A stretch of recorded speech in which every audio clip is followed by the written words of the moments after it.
সাথে কথা বলবো খুবই কমন, কমন বলা চলে না, অনেকটা আনকমন একটা রোগের ব্যাপারে, মানে বেশি একটা দেখা যায় না মানুষের, কিন্তু যাদের এই সমস্যাটা হয় তারা রীতিমতো বিষয়টা নিয়ে একদমই ক্লান্ত এবং বলা চলে যে অত্যন্ত দুশ্চিন্তার মধ্যে থাকেন।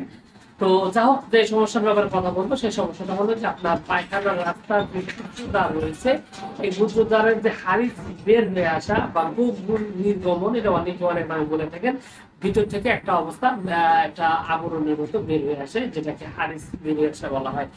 তো এই সমস্যাটা মানুষের অনেক কারণে হতে পারে। দীর্ঘদিন কোষ্ঠবদ্ধতা, কষার সমস্যার কারণে, অথবা পেটের সমস্যা, আমাশয়, এই ধরনের সমস্যা, বা অনেক বেশি কোথাপতি করে যারা পায়খানা করেন তাদের ক্ষেত্রে মূলত দেখা যায় যে এই সমস্যাটা দেখা দেয়। তবে এই সমস্যাটা আপনার যেমনই থাকুক না কেন, এটার জন্য হোমিওপ্যাথিতে বলতে পারেন যে অদ্বিতীয় পরীক্ষিত কিছু ওষুধ রয়েছে আপনার এই সমস্যাটা স্থায়ীভাবে সমাধান করার জন্য। আর এই রোগটা আসলে এমন একটা রোগ, যে রোগটা সাধারণত দেখা যায় যে বালক বয়স, মানে অল্প বয়স্ক যারা তাদের হয়, আর একটা হলো যারা বৃদ্ধ বয়স, এই সমস্ত অবস্থায় সাধারণত এটা বোঝা যায়, মানে এই রোগটা হয়। তার মানে বোঝা যাচ্ছে যে এই রোগটা হওয়ার পিছনে শারীরিক বা স্নায়বিক একটা দুর্বলতা একটা বড় কারণ। তো যেটাই হোক, এখন বিষয় হলো যে এটার জন্য আপনি কিছু ঔষধ রয়েছে, যে ওষুধগুলো আপনার এই সমস্যাটা খুব ভালোভাবে সমাধান করতে পারে। আমি কিছু ওষুধের ব্যাপারে কথা বলবো।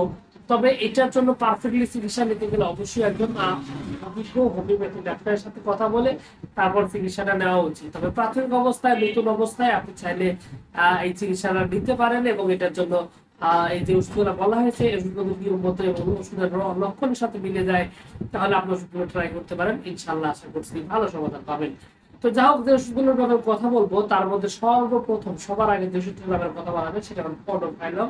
পডোফাইলাম মূলত এই হ্যারিস নির্গমন বা বুকুর নির্গমন বা এই ভিতর থেকে এটা বের হয়ে আসার জন্য ব্যবহৃত ওষুধের মধ্যে অত্যন্ত গুরুত্বপূর্ণ একটা ওষুধ। খুব সুন্দরভাবে এই ওষুধে কাজ করে। এবং এছাড়াও আপনার যদি দেখা যায় যে এটা বের হয়ে আসতে ভিতরে ঢুকতেই চায় না, হাতে ঢুকিয়ে দিতে হয়, এরকম একটা মানে খারাপ একটা অবস্থার মধ্যে থাকে, সেক্ষেত্রে রুটা নামক একটা ওষুধ রয়েছে। এই রুটা ওষুধটির মাধ্যমে কিন্তু আপনার এই সমস্যাটি সমাধান করতে পারেন, এবং এই ওষুধটি খেলে এই প্রবলেমটি সলভ করতে পারে। সেই সাথে আপনার যদি দেখা যায় দীর্ঘদিন যাবত আমাশার সমস্যা, আমাশার কারণে এই রোগটা দেখা দিচ্ছে, এই ধরনের প্রবলেম গুলো থাকে, সেক্ষেত্রে আপনি মার্কসল নামক একটা ওষুধ রয়েছে, আপনি এই মার্কসল ওষুধটি কিন্তু আপনি প্রয়োগ করতে পারেন। এক্ষেত্রে খুবই ভালো একটা সমাধান কিন্তু আপনি পেয়ে যাবেন।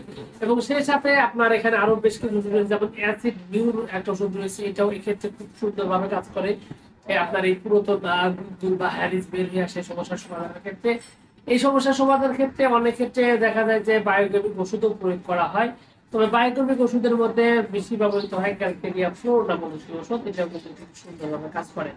তবে যেটাই হোক, আপনার এই রোগে আক্রান্ত হলে সবার আগে আপনার পেটটা ঠিক করতে হবে। আপনার পেটে যদি কোনো গোলমাল থাকে সেটা ভালো করার জন্য চেষ্টা করবেন, এবং খাবার দাবারের মধ্যে পর্যাপ্ত পরিমাণে পানি খাওয়ার চেষ্টা করবেন, এবং আর যে খাবারে আপনার পেটে সমস্যা হয় সেই ধরনের খাবার থেকে দূরে থাকার চেষ্টা করবেন। এবং পরিশেষে রোগটা যদি বেশি পুরাতন হয়, দীর্ঘদিনের হয়, তাহলে আপনাকে অবশ্যই একজন হোমিওপ্যাথি ডাক্তারের সাথে কথা বলে তারপরে সঠিক ঔষধ নির্বাচন করে আপনি ওষুধটা সেবন করলে ইনশাআল্লাহ আশা করছি আপনি এই সমস্যা থেকে খুব সুন্দর একটা সমাধান পাবেন। তো সবকিছু মিলে এইটুকু ছিল আজকের ভিডিও। আশা করছি পুরো তথ্যগুলো আপনার কাছে অনেক অনেক বেশি ভালো লেগেছে। আর যদি লেগে থাকে অবশ্যই ভিডিওতে একটু লাইক দিয়ে, আর চ্যানেলে যদি প্রথমবার এসে থাকেন অবশ্যই চ্যানেলটি সাবস্ক্রাইব করবেন। কোনো প্রশ্ন, কোনো মতামত, কোনো অভিযোগ, কোনো সমস্যা যদি আপনার থাকে সেক্ষেত্রে আপনি অবশ্যই কমেন্টস করে আপনি জানাতে পারেন আপনার অভিযোগগুলো। সবকিছু মিলে আপনাদের সকলকে অনেক অনেক ধন্যবাদ। আসসালামু আলাইকুম।